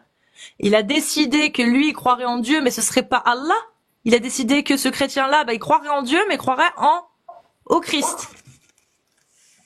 C'est lui, c'est son libre arbitre. C'est-à-dire que, en fait, non mais il n'y a pas de libre arbitre, c'est culturel. Tu penses que les bouddhistes, les zoroastristes et compagnie, quand ils croient en leur divinité, tu penses que c'est leur libre arbitre? Tu penses qu'il y en a même, ils savent même pas qu'Allah existe. C'est peut-être même pas que Allah c'est que le Dieu des musulmans, ils s'en foutent. Tu penses que c'est leur libre arbitre? C'est leur libre arbitre. Moi, je pense que sincèrement. Waouh, d'accord. C'est un libre arbitre. Donc du coup, s'ils croient en Dieu, toi tu crois en Dieu, en Allah, tu sais pas pourquoi, c'est pas ton libre arbitre, c'est parce que Allah a fait en sorte que tu crois en lui. Mais par contre, les chrétiens, les chrétiens qui eux croient au Christ, c'est pas Allah qui a décidé qu'ils croient au Christ. Mais non, puisque Dieu, d'accord, donc Dieu n'a pas Allah. Laisse-moi, on continue. Allah n'a pas décidé que les chrétiens croyaient au Christ. On est d'accord. Mais du coup, les chrétiens, quand ils croient en Dieu et qu'ils pensent que c'est le Christ et qu'ils me sortent les mêmes arguments que toi, on fait comment, nous, pour savoir qui a raison? Mais toi, c'est pas toi qui vas décider, c'est Dieu qui décidera. Mais je te demande pas de décider, je te demande comment nous on fait, comment toi tu fais, comment lui il fait. Il y en a qu'un de vous deux qui a raison, ou peut-être vous avez tous les deux tort, peut-être c'est pas du tout Allah. Mais il y en a qu'un de vous deux. D'un côté, il y a Allah auquel tu crois. Tu sais pas pourquoi tu crois que c'est lui, mais tu dis que c'est lui. Ok. Et de l'autre côté, il y a le Christ, il y a le chrétien, il va dire la même chose. Je crois au Christ. Il va me sortir les mêmes arguments que toi. Donc il sait pas, je finis. Il sait pas pourquoi il croit au Christ, mais il croit que c'est le Christ, le Dieu auquel il croit. Ok. Bah, Lazaleh. Qui a raison entre les deux? Les deux ont raison. Bah, non. Il y a qu'un Dieu. Non, mais les deux ont raison. Non, il y a une réalité. C'est pas une réalité subjective. Il y en a qu'un des deux qui a raison. Ou soit vous avez tous les deux tort. C'est-à-dire, soit il y a un Dieu. Bah, celui qui est le plus proche de ce qui est réellement Dieu, c'est effectivement le musulman. Selon quoi? Bah, selon les traditions depuis Abraham. Selon quels écrits? Bah, selon, en fait, tu vas me parler de moi, ma référence à moi. Selon quels écrits? Voilà, selon quels écrits? Moi, c'est logique, tu vas me parler selon mes références. Bah, réponds, selon quels écrits? Bah, le Coran, bien sûr, évidemment. Voilà. Et comment tu sais que le Coran, ce qu'il y a dedans est vrai? Mais parce que j'y crois. Bah voilà, voilà, tu tournes en rond, tu n'as aucun argument, tu donnes les mêmes arguments qu'un catholique, il va te dire la même chose. Il va te dire la même chose, il va te dire la religion qui se rapproche le plus de Dieu, c'est la religion catholique. Je vais lui demander pourquoi, il va me dire parce que c'est écrit dans mes textes. Quel texte? La Bible. Les mêmes arguments que toi. Comment tu sais que la Bible est vraie? Parce que je crois. Les mêmes arguments, Lazaleh. Qu'est-ce que je te dise de plus?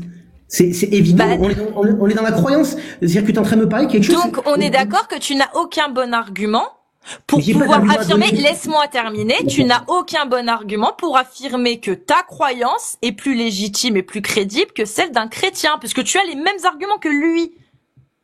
Mais moi j'ai pas d'argument à donner à qui que ce soit. Mais tu les as donnés, tu viens de les donner, Lazaleh. C'est trop tard. Et t'as donné les mêmes qu'un chrétien. Les chrétiens donnent les mêmes arguments. Sinon, ils croiraient pas. S'ils n'avaient pas les mêmes arguments que toi, ils arrêteraient de croire. Et ils se convertiraient à l'islam. S'ils se convertissent pas, c'est qu'ils ont exactement les mêmes arguments que toi. J'y crois parce que mon texte est le plus proche de Dieu, de la conception de Dieu.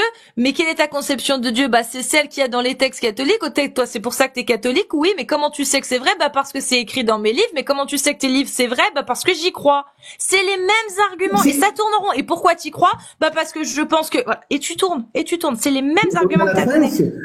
C'est comme si tu me disais, tiens, je prends un communiste et un gars de droite, et puis, bah, il va te dire, moi, j'ai raison, le communisme, c'est lui qui va donner une société plus juste. Le gars de droite, il va dire, ça n'a rien à voir, en l'occurrence. On va s'arrêter là, je pense. Non, ça n'a rien à voir.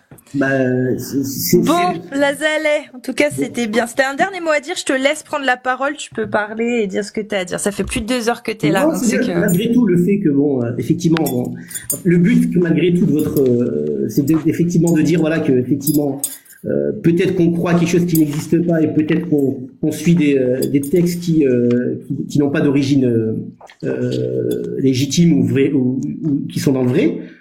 Mais je veux dire, c'est un débat qui s'arrêtera jamais, puisque c'est le début de l'humanité, c'est la fin de l'humanité, ce débat-là. On n'arrivera pas à se mettre d'accord. C'est que tout ça, en fait, moi je pense dans la vie. Se mettre d'accord sur quoi? Il y a deux choses importantes. Se mettre d'accord sur quoi, Lazaleh? Pour le fait qu'il y ait une existence, que Dieu existe. Non, ça on s'en fout. D'accord. Ça on s'en fout. Dieu existe, on te dit vas-y, on te le concède. Même si on n'y croit pas, on s'en fout. On te le cède. Ça on s'en fout. On veut même pas parler de ça. Non, j'y crois pas, je m'en branle. Je dis juste prouve-nous que c'est Allah. Prouve-nous que c'est Allah. Le chrétien, il me donne les mêmes arguments que toi. Pour lui, il croit pas en Allah. Il croit en Christ. Les chrétiens disent Allah aussi. Non, le problème. Mais, Lazaleh, arrête de faire comme si tu comprenais pas. C'est bon. Laisse tomber. Laisse tomber. Tu veux pas te rendre compte que ta foi, en fait, tu bases ta foi, non seulement sur une ignorance, mais en plus sur les mêmes arguments qu'un chrétien peut te donner. Mais tu vas pas te poser la question, jamais à aucun moment tu vas te poser la question de dire, purée, mais c'est vrai. Qu'est-ce qui distingue ma foi de la foi d'un chrétien? Pourquoi moi, Je pense que c'est cette religion la bonne. Qu'est-ce qui me fait dire que oui, je me suis pas trompée, que ce livre-là, il est vraiment divin? Tu te poseras même pas la question parce que ça te suffit de croire. Tu crois. C'est le principe c'est le principe même de la croyance. Bah si ça te va, tant mieux pour toi. Mais n'oublie jamais que ceux qui arrivent à vous faire croire en des absurdités vous feront accepter commettre des atrocités. Voilà. Je suis d'accord avec toi, c'est-à-dire effectivement n'importe qui peut utiliser comme arme une croyance, elle peut être religieuse ou pas, mais ça reste l'humain qui est derrière tout ça. Et d'ailleurs c'est ce que Dieu met en garde, y compris dans tous les textes religieux. Oui. Met en garde le Dieu lequel du coup, le Dieu chrétien ou j'ai pas compris lequel? C'est le même, c'est chrétien, juif, c'est le même Dieu. Bah pas selon la chrétienté, mais encore moins selon le judaïsme. Qui a raison? Ça se trouve, c'est eux qui ont raison. On a exactement le même Dieu. Pas selon eux. Pas selon eux. Selon eux, tu te trompes. Selon eux, c'est toi le mécréant qui te fourvoie. Selon eux, selon le judaïsme, toi, t'es un mécréant, toi. Ah si, selon le judaïsme, t'es un mécréant. Selon la chrétienté, ta religion n'existe pas. Selon la chrétienté, ta religion n'a rien à voir. Elle n'existe pas. Peut le concéder. Peut-être les chrétiens peuvent dire qu'effectivement. Non, selon le christianisme. Je m'en fous des chrétiens. Selon le christianisme, la religion musulmane n'existe pas. Elle n'a rien de légitime. Selon le judaïsme, la religion musulmane et la religion catholique chrétienne, pareil, n'ont aucune légitimité. Elles n'existent pas aux yeux de Dieu, selon eux. Donc, vous pouvez pas tous avoir raison. C'est soit les juifs ont raison, soit les chrétiens ont raison, soit les musulmans ont raison, soit aucun d'entre eux a raison. Mais raison sur quoi? Sur ce qui est Dieu. Mais Dieu, c'est Dieu. Pourquoi expliquer là, en fait. Voilà. Bon, allez. Passe une bonne soirée, Lazaleh. Non, c'est juste que en fait, t'arrives pas. Il y a un mur, il y a un truc. C'est pas grave. Lazaleh, passe une bonne soirée. Ouais. Là, Allah, là, il l'a endurci. Je te remercie. En tout cas, c'était agréable. 2 heures qui sont passées vite. Pour moi, en tout cas. Passe une bonne soirée, Lazaleh. Salut. Bonne soirée, Lazaleh. Merci.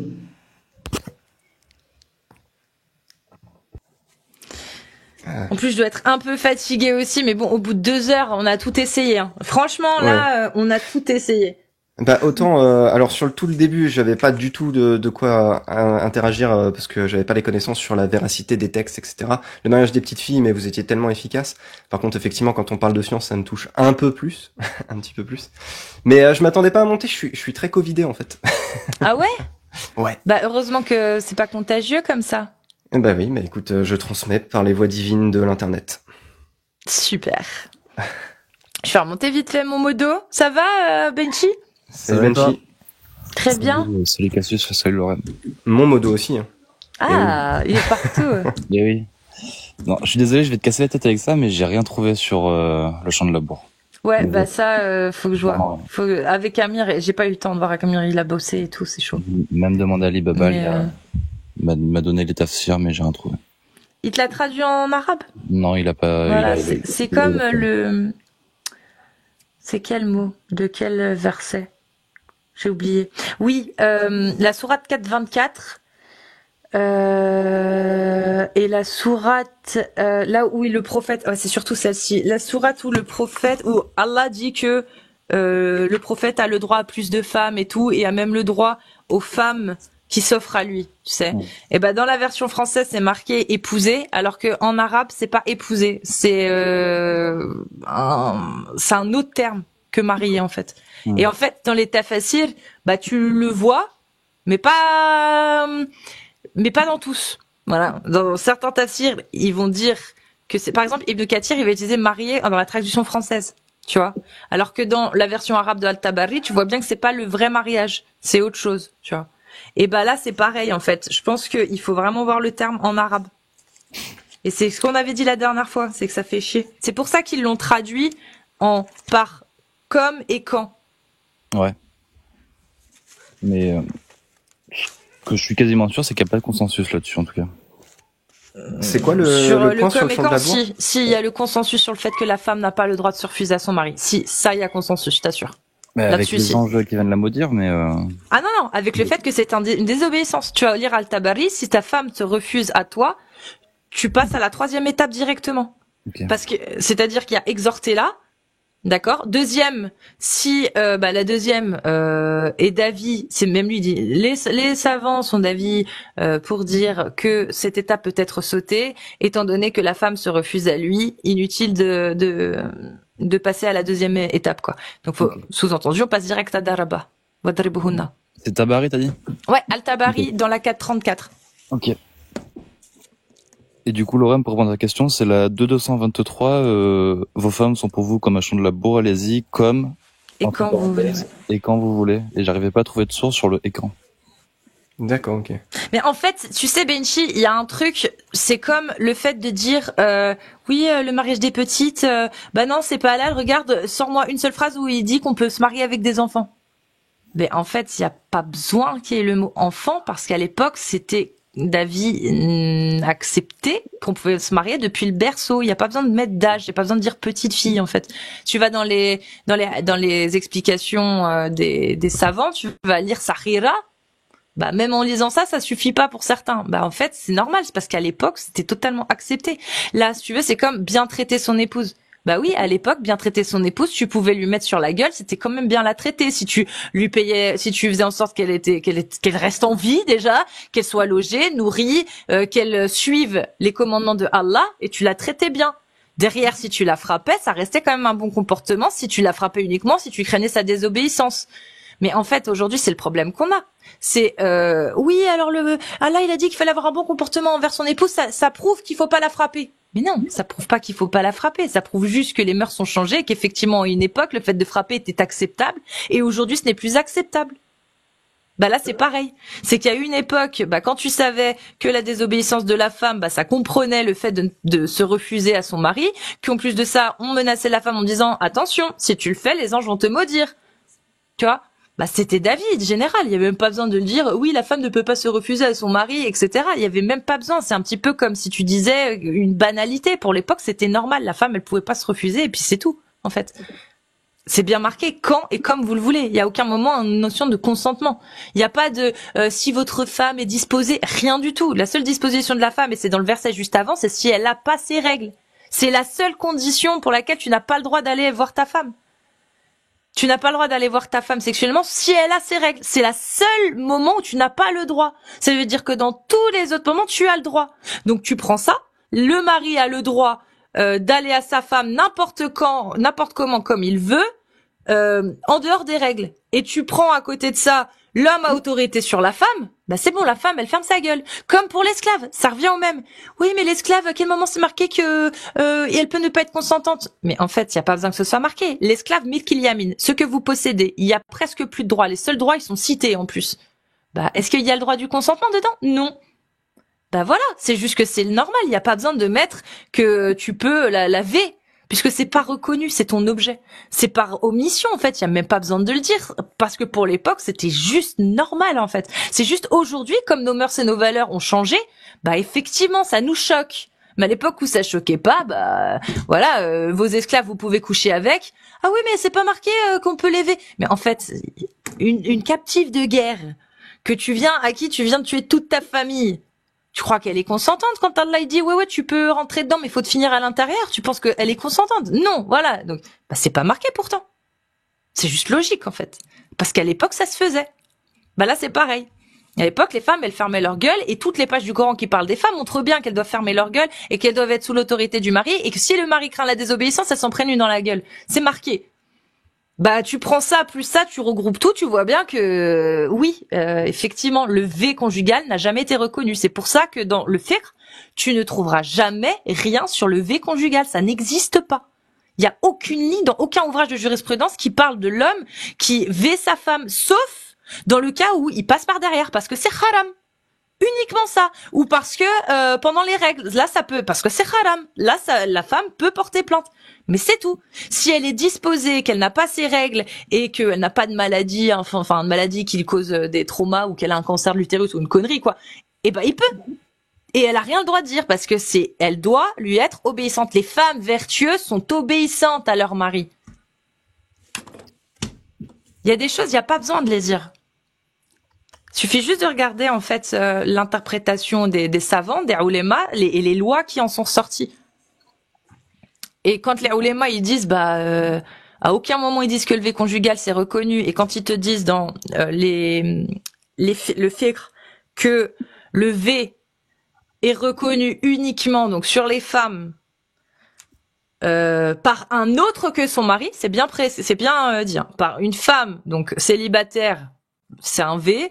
Une femme mariée par un autre que son mari, c'est un V. Voilà.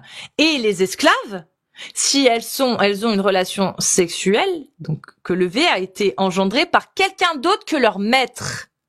C'est les seules conditions et les seules mentions de V pour une femme dans le fiqh, dans les 4 écoles. Après, il y a des petites, bien sûr, il y a des trucs en plus ou des trucs en moins, mais il n'y a pas de notion de viol conjugal, ça n'existe pas. Et je mets au défi de me donner la prochaine fois, parce que là je vais bientôt couper, un article de loi de jurisprudence qui affirme que le V conjugal c'est haram, la femme si elle dit non alors le mari il doit respecter, ça n'existe pas. Ça n'existe pas. Voilà. Ouais, j'avais lu du coup dans les livres de jurisprudence, en fait le seul moment où le consentement entre en jeu, il faut voir quel consentement, mais c'est vraiment au moment de savoir si on se marie ou pas, quoi. Tout ce qui va se passer après dans la vie conjugale, c'est pas stipulé du tout, en principe. Il y a des trucs, des petites clauses qui peuvent être faites, mais ça dépend des écoles. Ça, elles sont pas d'accord. Par exemple, il y a des écoles qui accordent le fait que la femme exige qu'il ne se remarie pas avec une deuxième épouse. Il y en a qui disent OK, il y en a une qui dit OK, et il y en a d'autres qui disent non, ça ne tient pas. Ça, c'est un accord qui est interdit. Dans l'école Hanbali, elles ont le droit de faire ça. Mais dans les 3 autres écoles, ils disent non, ça tient pas, ça marche pas. Elle peut le mettre dans le contrat si elle veut, mais en tout cas, c'est pas une obligation parce qu'il s'appuie sur le verset où Allah engueule le prophète un peu en lui disant, à cause de Maria et de Coptia, oh prophète, pourquoi t'interdis-tu pourquoi en cherchant l'agrément de tes femmes t'interdis-tu ce qu'Allah t'a rendu licite? Libère-toi de ton serment, patati patata. Il se base là-dessus. Et puis il y a d'autres choses aussi dans le contrat. Il y a des trucs qui fonctionnent, d'autres qui fonctionnent pas. Par exemple, pour le travail, tu peux mettre une clause. Mais il y a des écoles qui diront, mais si ton mari, il exige de toi que tu restes à la maison pour t'occuper des enfants, t'es obligé de lui obéir. La clause ne tient pas. Il y en a d'autres qui diront, oui, ça tient. Mais bon, après, c'est là-dessus qu'il n'y a pas de consensus. Sur les points. En fonction des écoles. Voilà. Mais oui, effectivement, il y a des clauses que tu peux... Mais une fois que c'est établi, ouais. Après, la femme, elle peut toujours demander le divorce. Essayer de le demander. S'il n'y a pas de bonne raison, il y a de fortes chances que le calife ou peu importe, le gouverneur ou le juge surtout, dise non, quoi. En fait, s'il n'y a pas de bonne raison. Mais la différence, il peut dire oui aussi, hein. Mais la différence, c'est que l'homme n'a pas besoin de l'avis du juge. Il peut demander le divorce et c'est fait. D'accord, c'est ça, ouais. La femme, son besoin ou son envie ne suffit pas. Là, pour le coup, il y a besoin de la décision d'un tiers. Okay. Exactement. Alors que l'homme, c'est bon, c'est fait. Il dit juste, je te répudie 4 fois et c'est fini. C'est pareil, ne serait-ce que pour le consentement à se marier. Je sais plus dans quelle école de jurisprudence j'avais lu ça, mais que alors la femme qui est vierge, son consentement, c'est son silence. Ça suffit. Ouais. Mais ça suffit pas pour un homme. Pas toujours, en tout cas. Alors franchement, je sais pas pour l'homme. Je sais pas du tout pour l'homme. Ça, je vais pas te mentir. Je te le retrouverai, je te le retrouverai. Ouais. Mais il me semble qu'il y a une distinction dans une des écoles. Et pas attention, il y a la vierge bikr, c'est-à-dire celle qui est un peu plus vieille, et il y a la vierge, donc la jeune vierge impubère. Elle, son silence et son consentement. Ouais, ok. Ouais. La bikr, c'est... Oui, si, j'avais vu. Mais celle qui a déjà été mariée, par exemple. Une vierge. Peu importe si elle est déjà mariée, tant qu'elle est vierge, en fait. Ouais. Voilà. Mais l'enfant, la jeune fille, elle a pas besoin, quoi. Pas besoin. C'est même pas son silence et son consentement, c'est qu'elle a même pas besoin du consentement, en fait. Pour une fille qui n'a pas eu ses premières règles. On n'a pas du tout besoin de son consentement. C'est ça. Mais une vierge qui a eu ses premières règles... Selon l'imam Malik, tout le monde n'est pas d'accord, mais selon l'imam Malik, ouais. C'est-à-dire que, en fait, dans l'ijma'a, à l'heure actuelle, tu peux marier ton enfant depuis le berceau, ok, sans son consentement, mais la remise, etc. Si tu décides de la remettre, par exemple, l'école Hanbali, elle dit que à 9 ans, elle peut être contrainte à être remise. Bah, si à 9 ans, la gamine, elle a pas l'aptitude à dire non, bah si elle dit pas non, elle est remise. En gros, voilà. Elle peut être remise. C'est halal, en gros. Ouais, ce qui prend pas en compte l'assidération psychologique, des tas de... Enfin, c'est horrible ça, d'entendre ça. Mais ouais. Maintenant, si elle dit non, elle dit non. Tu vois. Oui, Voilà. mais si elle trouve la force de le dire. Voilà. Si elle est pas trop conditionnée à accepter ce que papa l'aura conditionné à accepter. Effectivement. Et en parlant de ça, comment on fait pour savoir si elle est apte? J'adore ça. Selon l'avis général, et Al-Nawawi a donné un avis, je crois qu'il y a aussi Ibn Qudama, mais je suis pas sûre Qudama parce que je sais qu'il a donné un avis, mais je sais pas du tout quel livre. Je sais pas, donc je veux pas donner. Mais c'est de soit la mufarrada tester, tu vois, essayer de frotter, etc., de voir si ça peut rentrer. Pour faire le pastel. Soit, bah, c'est au père de décider. Comment? C'est le père qui teste alors. J'en sais rien. Et c'est l'aptitude seulement physique, le reste on s'en fout. Oui, c'est physique. C'est d'avoir une relation sexuelle sans que ça lui nuise physiquement. Et effectivement, à part tester, bah, tu peux pas savoir physiquement si elle va pouvoir tenir. Parce qu'à 9 ans, Mais tu peux même pas tester sans remettre en question sa virginité. En fait, tu peux pas du tout... Bah, en fait, tu peux supputer qu'il y a des tests qui sont faits. C'est-à-dire, il y a un premier nikah, on essaie, on voit que ça passe pas, on attend un peu, on réessaye, on voit que ça passe pas. C'est possible aussi, hein, tu vois, ça je sais pas, mais je pense que ça peut être possible, ça. Il y a rien en tout cas qui l'interdit. C'est-à-dire que tu peux très bien faire le nikah et il n'y a pas consommation et repousser le nikah sans faire un divorce. Tu peux faire le nikah sans consommation, mais du coup il y a divorce juste après. Ou juste dire bah le nikah est pas possible pour l'instant, on reporte, voilà. Tu mets un petit doigt pour dilater. Ah, quelle horreur, arrête, c'est dégueulasse. Bon, c'est dégueulasse.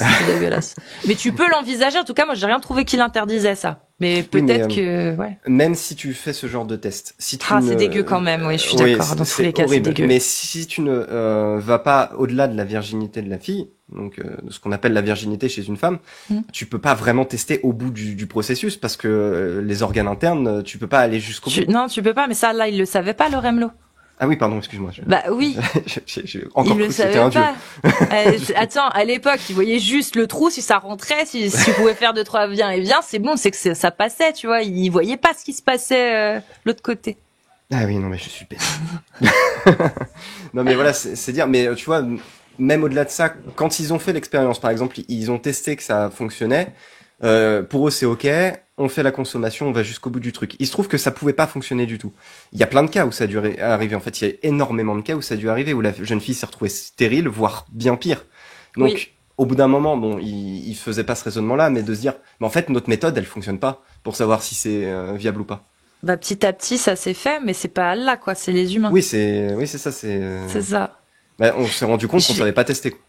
Je vais bientôt couper parce que en plus il y a une petite restriction sur Benchy. Je vais couper. Je pense que je relancerai. Alors pas demain parce que demain je pense que ça va être compliqué. Mais demain soir je serai chez Zioclo sur sa chaîne vers 19h30. 19h30 sur YouTube. Ouf. Donc n'hésitez pas à venir nous retrouver là-bas, enfin me retrouver là-bas. Je sais pas, peut-être qu'il y aura Amir. Loremlo, est-ce que tu as une petite pub à faire, tiens, pour ta chaîne? D'ailleurs, n'hésitez pas à vous abonner à Loremlo parce qu'il lance des lives. Ouais, merci beaucoup. Effectivement, je relance des lives du coup tous les samedis depuis 3 semaines. Là, ça fait trois lives que je fais. Je poste pas encore les rediffs parce que je suis encore en phase de rodage, on va dire. Bah justement. Ah, je les télécharge. Poste-les. Non Okay. mais poste-les. Comme ça, dans 3-4 mois, tu re-regarderas les premières, tu vas voir les évolutions et tu vas voir, ça fait du bien. Je les enregistre de toute façon. Mais ouais, mais ça fait du bien je te jure, de les rendre publics. Ne serait-ce que pour avoir aussi les retours, etc. Les gens, en plus, ils voient.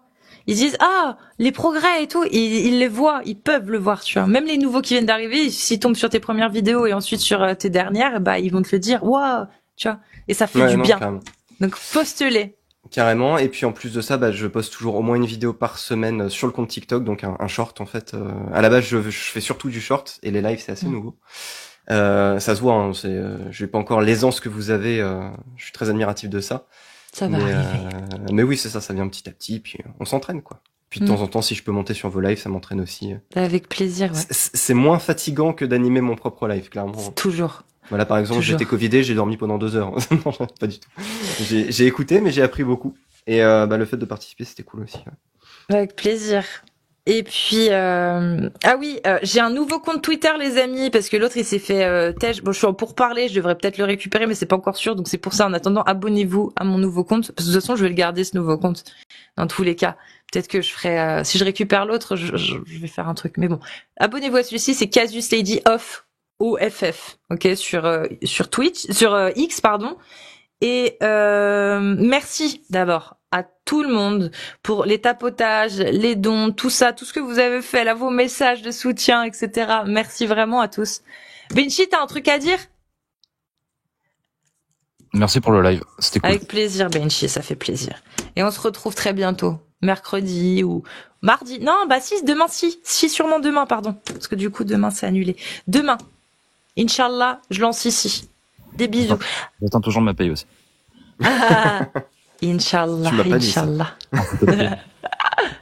Des bisous à tous et n'hésitez pas, il y a Karim qui est en live, tiens, je vais aller passer lui dire bonjour. Ouais. Karim qui est en live, Karim Kabilus, Homo sapiens. Des bisous à tous et merci encore. Merci les gars.